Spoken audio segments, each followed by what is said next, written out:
and welcome to another episode of Wellness with Walfinch. I'm Amrit and I'm joined today by Louise Greer, the founder of Amped Up Performance. Welcome. Thank you for having me. Thank you for coming along. We're here at Pure Gym in Hereford, which is very exciting. You work here as well, I take it. I work in the Gloucester one. Oh, okay, great. And so Louise, tell me a little bit about yourself. You know, what do you currently do? What is Amped Up Performance? Where did that all come from? So I currently I'm coaching in Pure Gym in Gloucester. I started Amped Up in 2020 coaching. And my coaching sort of took a strongman route because I compete in strongman, disabled strongman myself. Wow, you compete in disabled strongman. So what does that mean? How does that look? And you're the UK's strongest disabled person. Is that correct? Yeah. Wow. So everything that the guys do on TV at Christmas, we do in wheelchairs that are just reinforced. Cool so we have like the Atlas stones, the log, everything. Jeez, wow, that is very cool. Yeah, so we're throwing about 60 kilo above our head and moving like 100 kilo stones about. Oh my goodness, that is heavy. Very heavy. Jeez, and so how do you train for that? You just sort of, I train in the Pure Gym base, and then I will also go out to specific strongman gyms that have the kit as well, just to run through the movements, and then you sort of just have to try and replicate whatever's in the gym. Yeah. And you know, given your disability, what sort of equipment do you tend to use? Is it sort of different equipment? Is it regular gym equipment? I have regular gym equipment. I use figure of 8 and like hook grips. And that's about it. There's just your standard wrist wraps. Yeah. That is phenomenal. That's very exciting. Growing up, I was always really interested in weightlifting and powerlifting, and actually strongman. I competed as a weightlifter for a little while, but was particularly interested in powerlifting and strongman. But I found in the Midlands there was a lot. Certainly when I was a boy, there was a lot that used to happen around there. Yeah, there still is. I've got a powerlifting meet in 2 weeks. Wow. That is very cool. So, what are your lifts? How much do you lift? And I'm personally very interested in this. So, I'm still figuring out the lifts. So we're going to figure out them all this week. But so far, bench is like 73 kilo for the opener. So hoping to get to 80, if not 77. Gosh, that is a lot of weight. It is. So you're seriously strong, end of. That is really cool. So where does Amped Up Performance, what is that exactly? Do you train anybody? So I am I'm an accredited adaptive coach, which is something that they've just brought out this year, which is absolutely fabulous. So it helps you understand training people in wheelchairs, people with limb differences, everything like that. So I can help people with that and adapt exercises for them. So things like people might want to do a deadlift, but instead they'll have to do a seated deadlift. So you have to set that up differently. And then also I train strongmen. So both disabled and able-bodied. Wow. That is very exciting, I think, and also I love reading about your story. I just love it's very inspirational. You're just all get up and go, aren't you? It's just there's no stopping you. I think that's a really wonderful thing. Yeah, at a very young age, I was always told if you want to do it, go do it. Yeah. As a kid, I used to go on school trips. I went to a mainstream school. Yeah. So we go on school trips, and one of them was cliff jumping. Yeah, gosh. So obviously I have no spring in my leg, so I couldn't jump off the cliff. So the guy just picked me up by the life jacket and threw me in. Oh, okay. There's a health and safety issue there, so I'm sure, but that's wonderful. And so, and have you always been disabled? How did that come to be? So I had meningitis and septicemia whenever I was 2.5. Which resulted then obviously loss of limbs and things like that. But and then whenever I came out of that, the physios asked me what did I want to do. So, and obviously as like a 3-year-old, you just say ponies. So I went into horse riding as my physio. Oh, really? Yeah. Gosh. So, and I've still got 2 horses to today. And you compete in dressage? Used to. Yeah. Yeah. Okay. And so, tell me a little bit about that.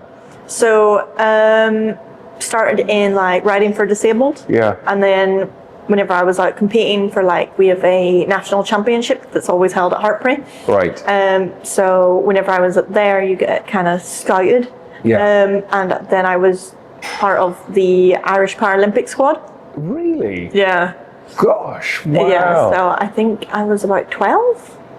At 12, you were part. 12. Yeah. That's really quite something, isn't it? Yeah. So trained with them, competed with them up until 2016, whenever I decided to go off into uni. Yeah.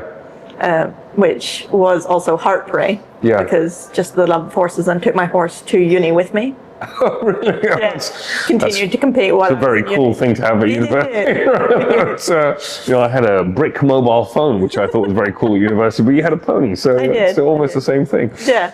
And when did you stop competing? Probably 2 years ago. Yeah. Which is then whenever I picked up strongman and powerlifting. Right. But just combine the two. Yeah. And was there a reason that you stopped? Just one was more expensive, and also didn't have the car to tow the trailer.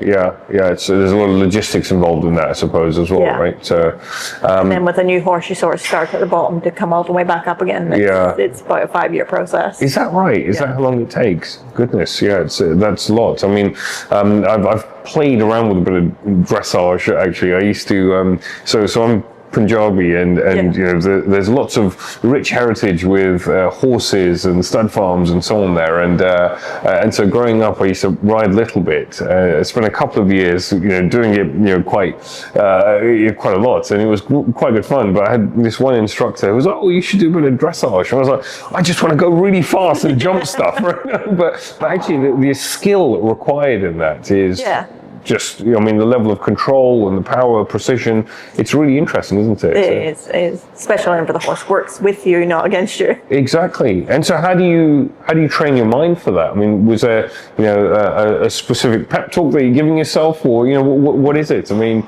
because it's not an everyday thing to do dressage, but then you've got an additional obstacle there, I think. So how do you figure that out in your own mindset?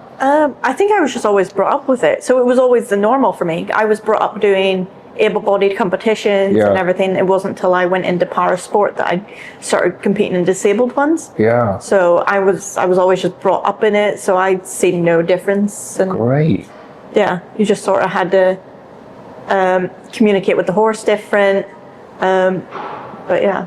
Nice. So it was a bit of a long process to train them, but once they got it, you were flying. You're a huge inspiration, Louise. I think, for me, it's really about, with home care and franchising, which is my primary work, I often talk to franchisees about, not having obstacles and being able to just carry on working, removing that. But I think, you're very much embodiment of that, and just saying, well, I'm not going to let anything stop me. And I think that's a really powerful message to get out there for people that are viewing this.